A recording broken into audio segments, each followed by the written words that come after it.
O paano? Uwian na. Ayun, sabo ko si Boss R. Sokbita na. 36,000 presyuhan. Iwanin tayo. May kunin tayong item. Eh mga paro. Ito yung street namin. Dito kami nakatambay ni Boss R, mga paro. Sabi mo yung saan yan? Ano yan? Tall Horse. Tall Horse din. Tinatambayan natin. Dog Park. Dog Park. Yabay ito mga tarima. Parang yung dog park ko. Yan. Yung mga gamit. Tinatapon lang sa labas. Na mga gustong kumuha. Park dog. Dog Park. Buti pa yung aso may parke. Dito kami nakatambay paro.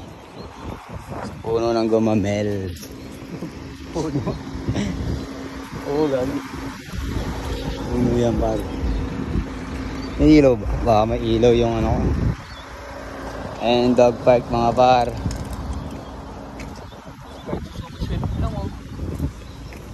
Kahit ganyan lang. Peyote yan eh. Hindi, ayun mo. Saan? Late naman nun par.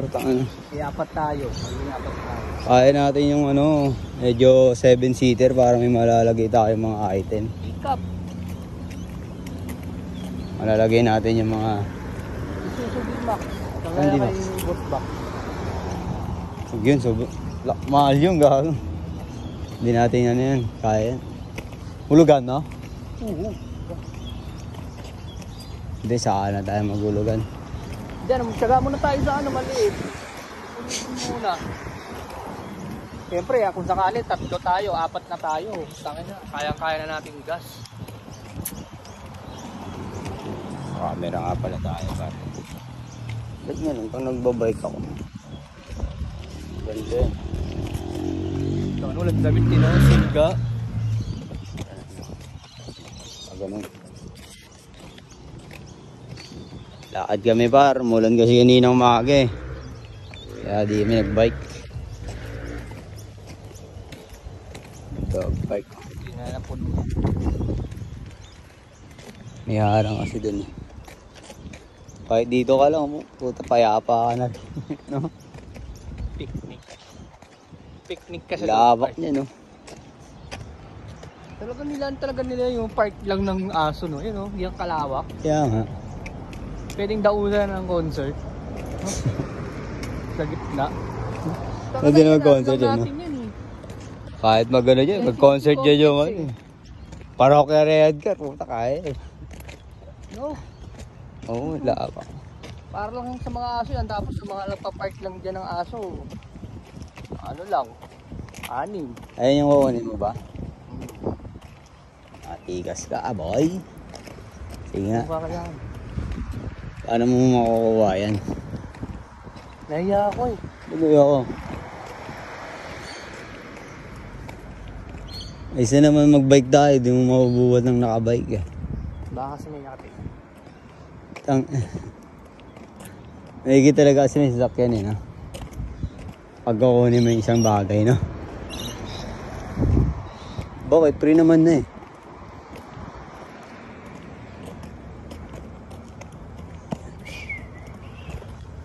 Ayun, no? CCTV ba dyan sa bahay niya? Wala, di uso CCTV rito sa mga bahay nila. In short, wala silang pakialam. Nga, paano mo nga? I-demonstrate mo nga sa akin, paano yan? Oh. Paano mo mapapagana yan? Oh. Saka, uupo. Siyempre, doon yan. Ha? Doon. Eh, paano? Wow. Nakabigyo. Paano? Nakapalagay ko, wala.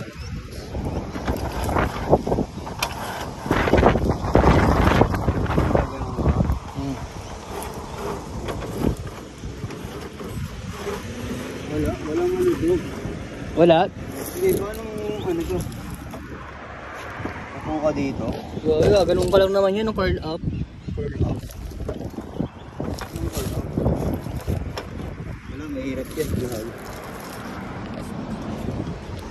Ayan. Paano yan? Sahod na naman bukas. Tawag na tayo.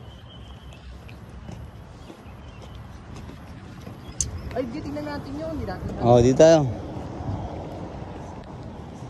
Baka may bago na naman. Baka may new lock item eh. Ayan par. Walk and trip kami. Papasok na ata yung isa niyang asawa. Grabe naman magaliga yung dalawa. Kala mo.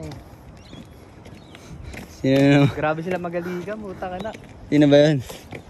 Dalak yung ano dito. Yan dyan o. Hindi mo na yan.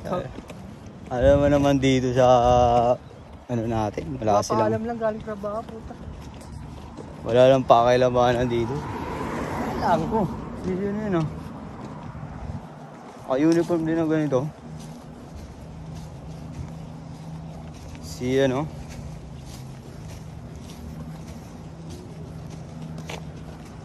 Wala na par. Nakakot na. Wala na akong natatanong na kulay yan eh. Wala. Binasura na siguro. Or either may tumarya. Wah! Ganda rito no sa mga lugar na to. May sakyan ka no, ikot ka muna sa village. Ay, talo lang. Siyempre paba ang pasensya. Pwede may clip pasensya po dito. Stripping sa lang. Ikot ka lang. Yan nga. Makakuha ang gamit. Tipo ka magsa-sideline ka, di ba? Para testing lang yung manibela or ano, panglalim. Di ka sa Pilipinas, puta na. Kailangan pa umano ng highway, daming pang dadaanan. Ito madali na lang. Village datingan talaga. Walang squatter.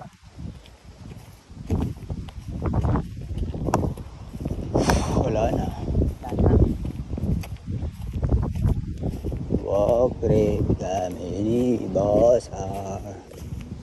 Wala, papagawa sa akin lahat. All goods na yan.